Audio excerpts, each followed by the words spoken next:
They're coming to get you, Barbara. We found a lot of suspicious things out in that cemetery.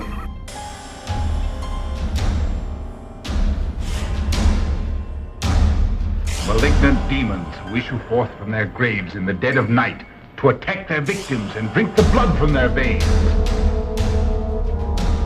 You're invited to my party if the ghosts are waiting, so won't you join me? Welcome back, my cultist, to Vagrant Fear Discussions. Pardon me, it's still early in the morning. I have with me today Matthew Speak. He is an author, a podcaster.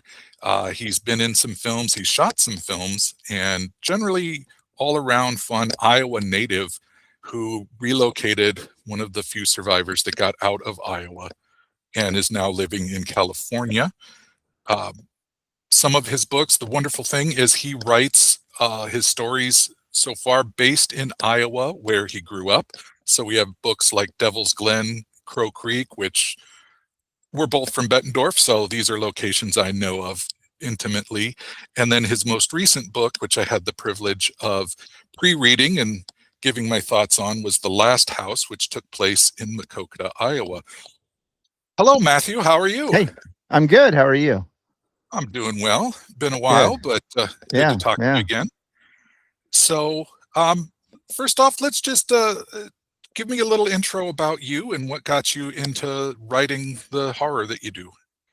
Well, I really, it's something I've done, most of my life. I started writing short stories when I was in middle school, and I had an English teacher, Ms. Lineback, who used to let me read my stories to the class, and then I wrote them all through high school, and I wrote short stories, and really my whole life, and then I had always intended to write a novel, and I had ideas. I had the whole idea for the Bettendorf series, and I just never sat down to do it. And finally, in 2015, I did, and finished the first rough draft in about 6 months, and then just kept going from there. And I've always been into horror, and so my intention was always to do something bigger with it. And it was one of those things. Time gets by, and you kind of doubt. Oh, I don't know,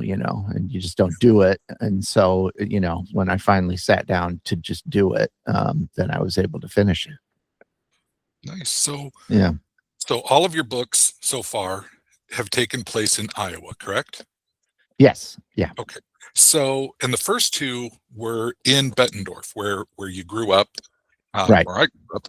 And so what drew you, because honestly, I've been to Crow Creek Park, I've been to Devil's Glen Park. So what drew you to base the stories in these locations that you grew up in? Was it something about them? Yeah, I mean, Devil's Glen, when I was a kid, was always a really spooky place to me. It's an older park. It's got those old, giant oak trees, and there's a lot of tree cover in that park. So even in the middle of the day in the summer, it's kind of darker there because there's just so much shade in that park. And then in the fall, it's obviously it's just beautiful, but it's also, there's just kind of a creepy vibe. There's that, Duck Creek runs through the park, or on the edge of the park, and there's those little cliffs there. And I just had a very active imagination, and I always pictured there being like demons around there, or just the name Devil's Glen, evokes this idea of devils being there. And then I had read someplace about the Native American legend. I think it was the Black Hawk Indians of that area had a legend that area, there were devils in that area, and that's where the name of the park came from. Is they called them the Devils of the Glen, and so Devil's Glen Park. That you'll notice that the name Devil's Glen doesn't have an apostrophe S. It's a D. It means plural devils live there. And so that was, that was something I remember somebody, a park person, one of the people who ran the park system talking about that. Is a lot of people complained, like, why do we have a park named after the devil? And he's like, well, it's not the devil. It is an old legend, and it has to do with, legendary creatures, being there. And that's why it's not the Devil's Glen, like he owns it, but it's the idea that there's these demons or these dark creatures that roam that area. And so that always, kind of spurred my imagination. And then after that, when I was thinking about writing the next book, I thought, well, I should probably name the next one after another park and have something happen there that kind of spurs some of the action. And so Crow Creek was another creepy named park. I kind of ran out of them after that, though. The third one, whenever I get to that one, right now, what I'm doing is I decided I made a mistake with the second book. And so the first book, Devil's Glen, it was published by I won a contest, basically. Amazon had a publishing wing. They still do. They have their own publishing house. It's not self-published. It's their own publishing house for Kindle. And so they had a program called Kindle Scout that ran for a couple of years. And every quarter, I can't remember how often it was, but periodically they would give out a publishing contract with, like, I think it was $2,500 advance, and they have the rights to your ebook, and then they promote it and all of that. And so I won that, and with Devil's Glen, and they edit. They have an editor who works with you and everything. It was just basically just like a traditional publishing. It's just that I won it in a contest rather than the traditional way people get published. And so then in the middle, while I was getting the second book ready, they decided to completely they ended Kindle Scout, and they decided to completely devote their efforts into romance, because that's what was making money for them. And so I had the option of trying to move my book to have someone else publish it, so that then they would publish the second book. But I thought, you know what, I'm just going to self-publish the second book. And so in the second book, I made some mistakes that I regretted, and I had an ending. I had a full ending for that book that was self-contained, and I got some bad advice, and I decided to chop it off and leave it at a cliffhanger. And then that really stalled the third book, because then I was like, oh, I'm going to be starting the third book with what really should have been the ending of the second book. It's just a bad idea. So now what I've done is I've unpublished it, and it's no longer available on there to buy anywhere, unless you buy like a used one, I guess, or something like that. And so I am going back and reconstituting the ending of that book, and then I'm going to finish it and do it the way it should have been done, so that then the third book will actually make sense, and it won't be like a weird beginning ending kind of thing. So that's kind of what I'm working on right now. Is it's, in a way, it's working on the third book, but it's by fixing what I should have done better the second book. So Gotcha. So you're rebooting Crow's Creek. Basically, yeah, rebooting, which is something you can do when you publish it yourself. And so I'm not going to make people buy it again. I will offer it for a period of time for free, the Kindle version for free at least, and let people who already read it at least pick that up, and then they can reread the last third, basically, of the book that is different. So there's a few other things I changed too that I thought would be better, but and now I'm seeing other authors do the same thing. They're going back and redoing, rebooting their books, not necessarily rebooting, but more like, doing I suppose sort of a director's cut kind of thing that you might see in a movie. They're doing that with their books. So it's kind of interesting. Yeah. So anybody out there, if you own a copy of the original Crow's Creek, congratulations, you now have a collector's item, since it is no longer available, as Matt said. So and there will be a new cover and everything too. So yeah. Brand new. Perfect. So you're I like the term that you said of director's cut for it. Makes sense, because you're not really restarting the story. You're just kind of cleaning up, some errors that you felt you made. Yeah, But basically, working with, mostly the ending. Yeah, it was just that the ending. I shouldn't have done that. I just want to reconstitute the ending, put what should not have been removed back into it, and then fix a few things here and there along the way. But also, that's the big thing, because then that will make it really easy for me to then jump into and finish the third book finally. right. It sounds like when you got started, you had this desire to write a book, but Mhm. that Amazon Scout program, like you said, that seemed like it was just a perfect way, sort of maybe an easier way to get you going than Mhm. self-publishing, which I've heard is can be kind of a daunting task on Yeah. its own. I really wasn't interested in self-publishing. I was going to send it around and see if it got picked up, and if it didn't, then I was just going to uh, move on and write it something else, and see if something else would get picked up. So I had been sending it to agents and some smaller publishing houses that you can directly submit to, but I I was getting, I didn't get very far in the process of doing that when I heard about the Kindle Scout program that they were starting. And so when I submitted to that, I found out that I was um, a nominee for that uh, pretty early on. So then I kind of stopped the whole process of submitting it to other things until I saw what was going to happen with that. And then I don't know, a couple months, that was towards the end of 2016, I think, and then early 2017 is when they announced that they were offering me the contract. So Excellent. Yeah. So, okay. So you mentioned that Devil's Glen was, at least the title anyway, was based off of sort of a pseudo legend from the Black Hawk tribe, which was, I'm pretty sure, is accurate. They were pretty prominent in that area. yeah, I think it was them, but can't, Yeah. I'm not I don't exactly, want could to have been. insult them if they're wrong, if we're Yeah, wrong. yeah. Um, but the more recent one, The Last House, Mhm. if I remember correctly, wasn't that, did you say that was loosely based on like a story or a legend from that area? Or am I No, that, remembering?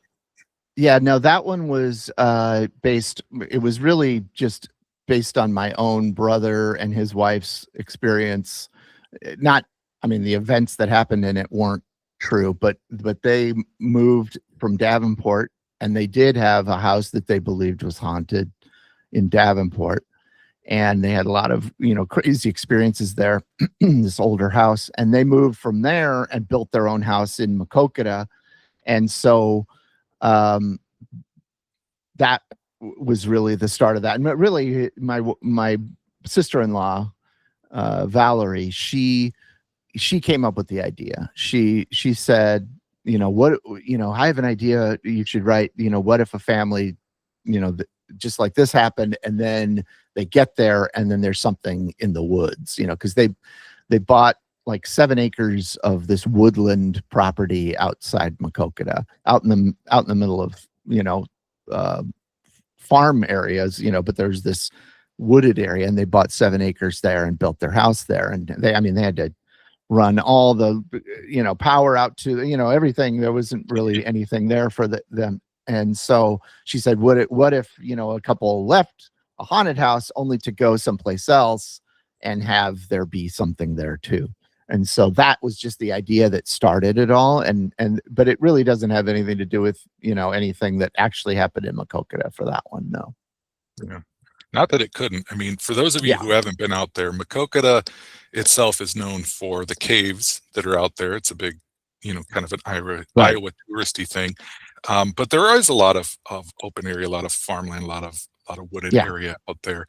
And having read the book, it is, honestly, I really enjoyed reading the book. Again, thank you for Sure. allowing me to pre-read that. Oh, yeah. Your writing style is very, very fluid, very enjoyable. Thank you. That particular story has a wonderful sort of a twisty ending to it. I'm not going to give anything away, but I enjoyed reading it quite a bit. And for those of you who haven't had a chance to read some of Matthew's stories, he does a really good job of painting the visuals. probably in part due to the fact that you toured them personally and you knew what the places looked like, but that Mhm. translated into the pages and into the words you wrote. So out of curiosity, so all the three books that I know of that you've written, I haven't read any of your shorts, but those three are places that you have physically actually been to. Do you Mhm. find that it's easier to craft and make the locations more believable since you have actually been there? Or have you tried to write a story about either a fictional town or a town that you've never been to or place or anything?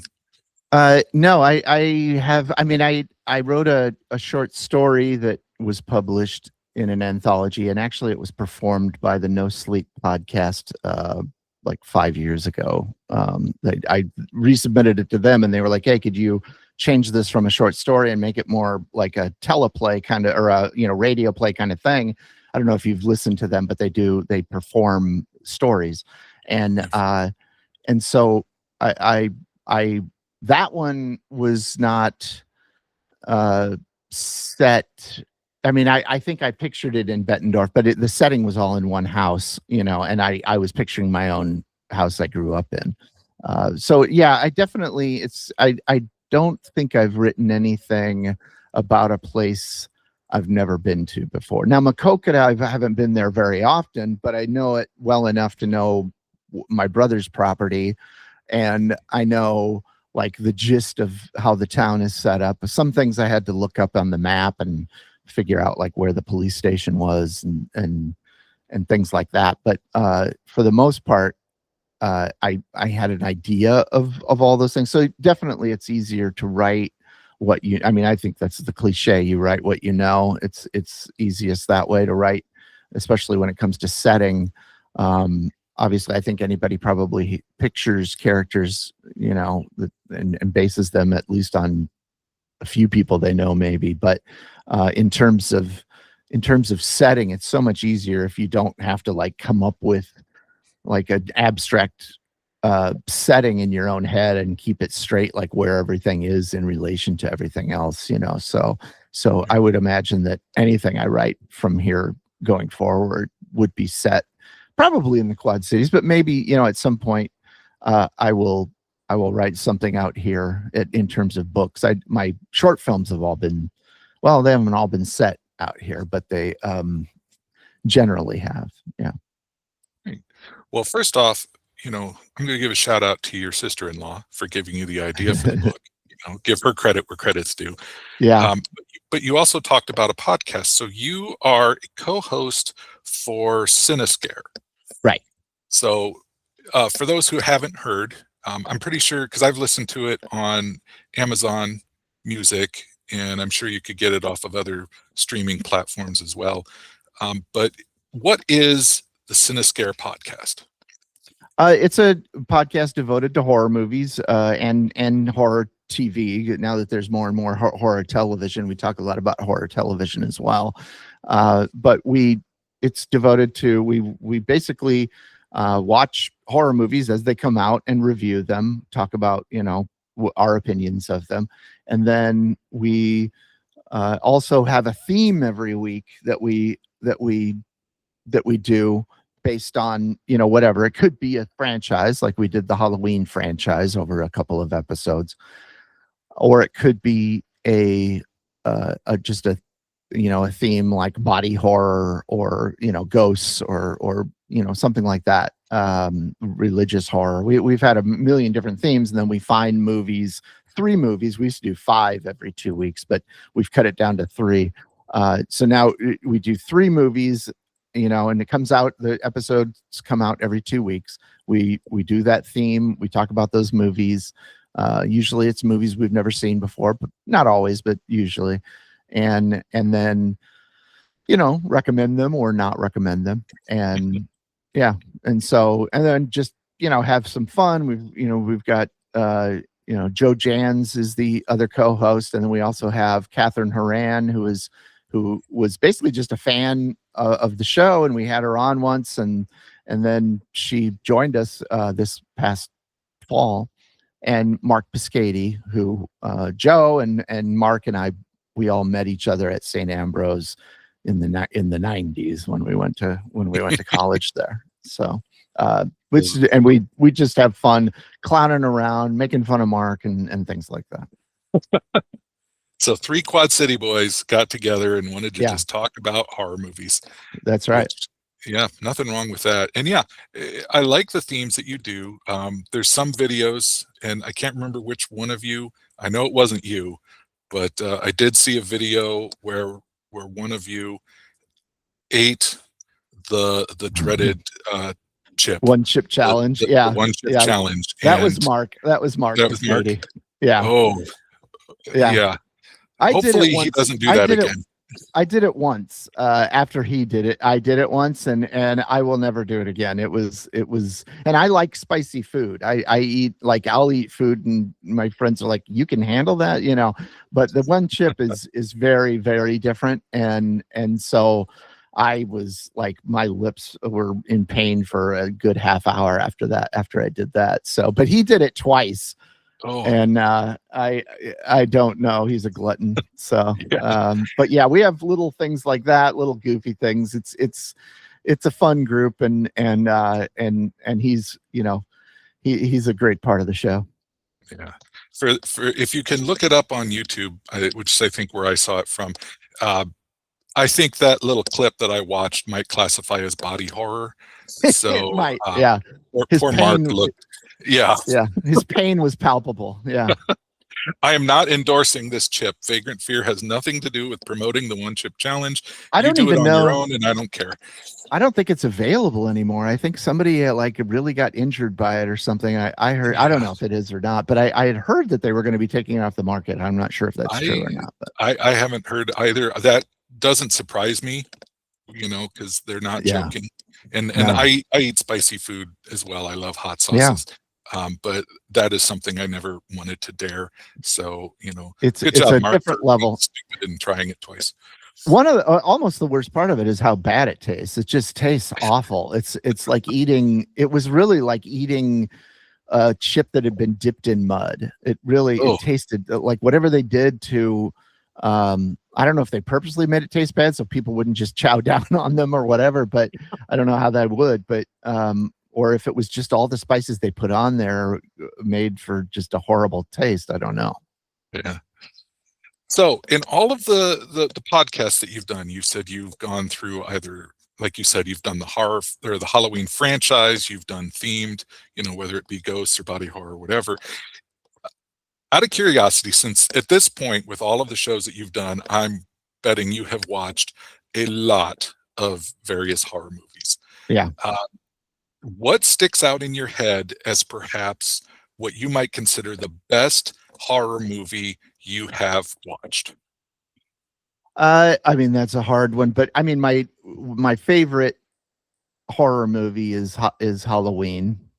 And really it's almost a tie between Halloween and The Shining. But those two, what I say is my favorite movie is The Shining because it's a better overall movie than Halloween in terms of, just everything, but in terms of horror, my favorite movie is Halloween. But I would say that those, I knew those before we started the podcast. I mean, I'd seen those a million times, but there've been movies that we've come across, doing the podcast that we had never seen before or whatever, and either really loved or really didn't, but I would say that my list of the best, my favorite horror movies anyway, is probably full of a lot of movies that I had seen before we did the podcast, so. Sure.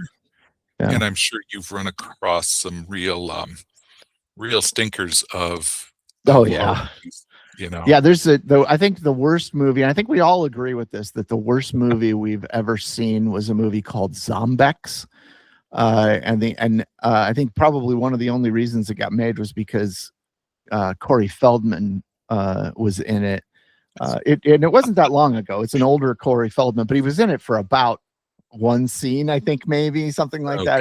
It was just they promoted it having him, and he was barely in it. But it was probably that one, I think we agree, was the worst movie we've ever seen. But then you have some movies that are really bad, but they're still really fun. Like in Drive-In Massacre, I think it's a 1970s era movie. Drive-In Massacre would be one that is a horrible movie, but it's so bad it's fun. Zombex is so bad it's gone past being fun to just being bad and a horrible waste of time. Yeah, so we have both, but we kind of enjoy. I think the ones that we really get into are the ones that are so bad they're fun. But even Zombex, I mean, I think the bad movies are the ones you wind up talking about the most. If they're a really good movie, you wind up just enjoying it so much you barely take notes. Whereas the bad ones, you can talk forever about them because you're writing down why did they do this or make fun of something about it. So it's kind of like Mystery Science Theater after the fact at that point. Yeah. So. Yeah. Amazing. So okay. So if somebody were to want to self-publish a horror or a story in general, how easy was it to get in? I know you had that little in with the Kindle Scout, but self-publishing, how viable is that? Really? I mean, it's very, in terms of doing it, it's as easy as can be. You just have to write your book and everything. But then on top of that, getting exposure and getting the word out and stuff, that's the hard part. And so, but you'll also run into a lot of people who are published by a small house or a big house, and they didn't get that much either. So it's really, just because you get published by a publishing company doesn't mean that it's going to, be the end all be all for you. For instance, Devil's Glen was published and we did well. The first few months did really well. I mean, they promoted it and it was promoted on Amazon and we did great. And then they backed away and they started focusing on other books, and then it kind of goes down after that. And it's still, even if you're published by someone else, unless you're a name, and established and have people following you, which takes some time to build. Or if you get lucky, like I think Paul Tremblay had, Stephen King just happened to read his first book and then tweeted about it, and he became like this star after that. If you're lucky enough for Stephen King to read one of your books and then like it and then post about it, then that does a lot for you. But in terms of, most authors, they'll have a period of maybe some success while the publishing company promotes it. But then after, a few months and the sales start dwindling or whatever, then it's up to you to keep it going. So self-publishing is like that, except that you have to do it yourself the whole way.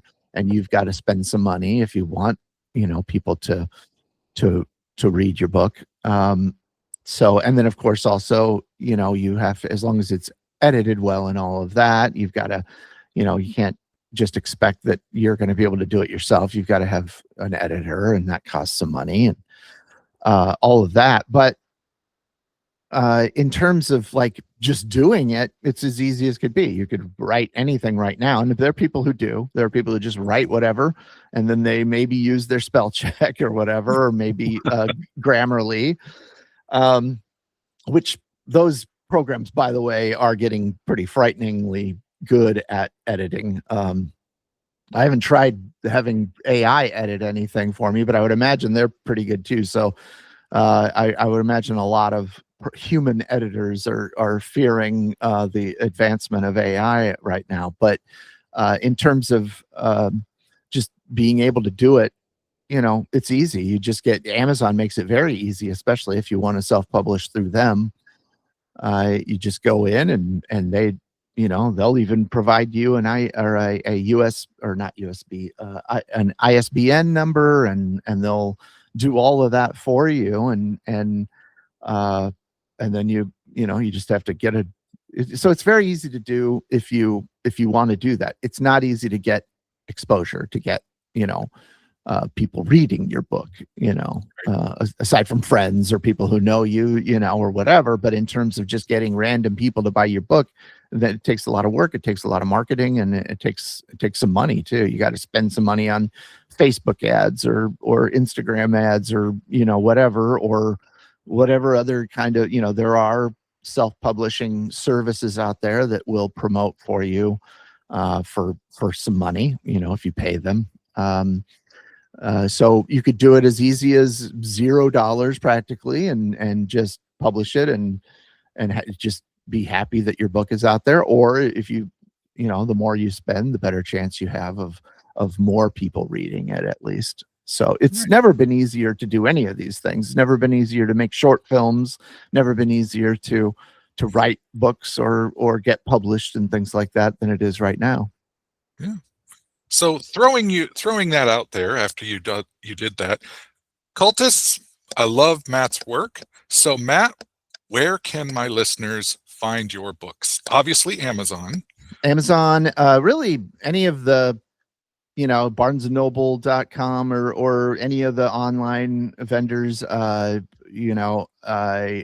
Not as much in store, probably, but I've heard every now and then somebody will say, I saw your book someplace. But generally speaking, I think where most people buy their book, there aren't many bookstores anymore, and the ones that are usually, like, I heard Barnes and Noble's closing even more branches, if not all together. So really, it's where most people buy their books is on Amazon or if they get Kindle or ebooks, they Apple Books or whatever too. And then there's, I think Barnes and Noble will still have an online presence no matter what, and some of those places too. So anywhere you buy your books, you should be able to get it. Right. So look up Matthew Speak on Amazon, or search out the novels Devil's Glen or The Last House.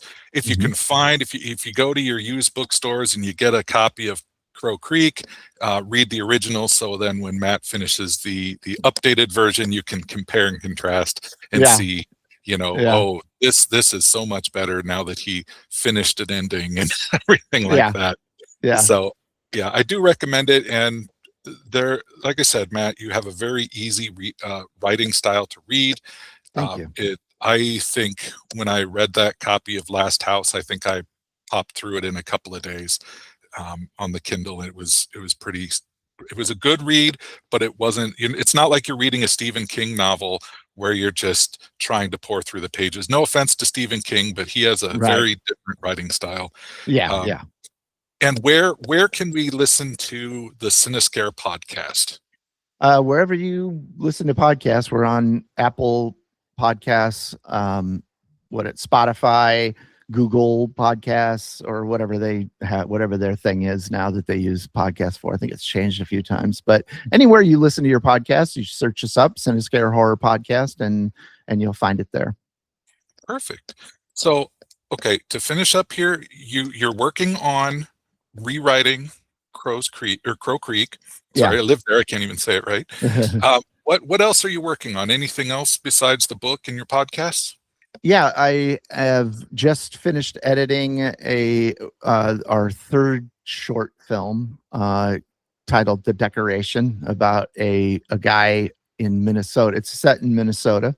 A couple Minnesota guys decorate their yard for Halloween, and one of them keeps seeing a decoration that they didn't set up, but the other guy doesn't see it, and so it goes from there. And that one's about 12 minutes long, and we've done 3 now. The first one we did was a couple years ago, and that one was The Foot of the Bed. That was, I think, 2024. And so the cycle is we make the movie, and then we send it to film festivals. And so the first one, The Foot of the Bed, won the Director's Choice at the Chicago Horror Film Festival in the spring of 2024. And then the second one, we actually were here. It was at the Milwaukee Horror Film Festival. It won the second one is called On Halloween Night. And that one won an honorable mention at Milwaukee Horror Film Festival. It was invited to this big festival out here called Midsummer Scream. They had it's a big horror convention, horror movie, horror everything convention, and they also have a film festival attached to it. And so that one, that was the biggest one we'd been to. That was mostly because the convention was so big. But that one, we didn't win anything, but just being invited was great. And then this third one, that we just finished. I just finished. We shot it in October. It's called The Decoration, and that one I'm submitting to film festivals right now, and it'll come out in the fall on YouTube. The first two are both available now on YouTube, The Foot of the Bed and The Decoration. Or I'm sorry, on Halloween night. And so we're working on that. And actually we're trying to work on doing more often. I had been doing like one a year, but I want to do more often and build up the YouTube channel a little bit. This last movie now has over 4,000 views, which was more than the first one, and so hopefully we can build from there. And then we also we do that through the name Cinescare Productions, and so we also co-produced a really good horror movie that was a fan film called Never Hike Alone 2. And that is if you're not familiar, the Never Hike Alone movies are fan films of Friday the 13th, but they've become so popular, a lot of people consider them almost canon, and they're really, really well done. They look amazing. And so the first one is called Never Hike Alone, and it blew up. It went viral back in it was around COVID time, I think. And then he made a prequel called Never Hike in the Snow, and that one did really well too. And then the Never Hike Alone 2, we are co-producers on it. You'll see the Cinescare name in the credits at the beginning when that one starts. That one has over 3 million views or whatever on YouTube, and might even be more now. It broke all their records for their productions. But when you hear the name fan film, there's fan films and then there's fan films. This looks like a legit big time production, and they indeed did put over like $300,000 into it. So they do all their fundraising through Indiegogo or whatever, those kinds of things, and so that raised the initial run was 250,000. It raised it right away because people were such huge fans of this. And I did a convention with the director, and he had a line of people waiting to have him sign things, and they're like, "Oh my God, I love this series of movies." Here he is at this convention with a whole bunch of people, like the actors from the original Halloween were there signing things, and he had this line of people. So his name's Vincent DeSanti. He's a pretty incredible guy. Anyway, so we got involved with that, and I actually directed the behind the scenes footage for their DVD, and then we're also helping them produce a cartoon that and graphic novel that is coming out as well. So excellent. Yeah. So you are dipping into a lot of different things. Yep. Keeping that horror spirit alive. Yeah. So listeners, I am going to add a link to the Cinescare your YouTube site. So make sure that I get a direct link to that so you can check this all out. It sounds impressive. If you haven't already, look up Never Hike Alone. That also sounds amazing. I am going to put a link up to a direct link to where you can get a copy of Devil's Glen in the Last House if anybody's curious about that. So we're going to give you some free promotion there, Matt. Great. So all you listeners, just go to Vagrant Fear Productions on Facebook, and we will have that link up there for you. And then we'll also have it attached to when this video comes out on YouTube here in about a month. We'll have that link also in the credits for you as well. So check that down below. Matthew Speak, Bettendorf native, author, filmmaker, horror writer, podcaster, owner of a cat who wanders around in the background. Yep. He does. He does it during the show too. Yeah. Thank you so much for speaking with me today. Of course. Yeah. And good luck on your upcoming rewrite of Crow Creek. And we look forward to seeing all of your future endeavors in basically everything you're dipping your fingers into right now. So great. We Thank really you. appreciate it. So, Appreciate ladies you. and gentlemen, Thank you. oh yeah, it's a lot of fun to have you on. So, ladies and gentlemen, this has been Vagrant Fear Discussions, in part by KHOI FM. Listen to us every every Sunday at 6 p.m. KHOI FM. Either stream it live or check their archives the very next day after it airs. We will see you all next time.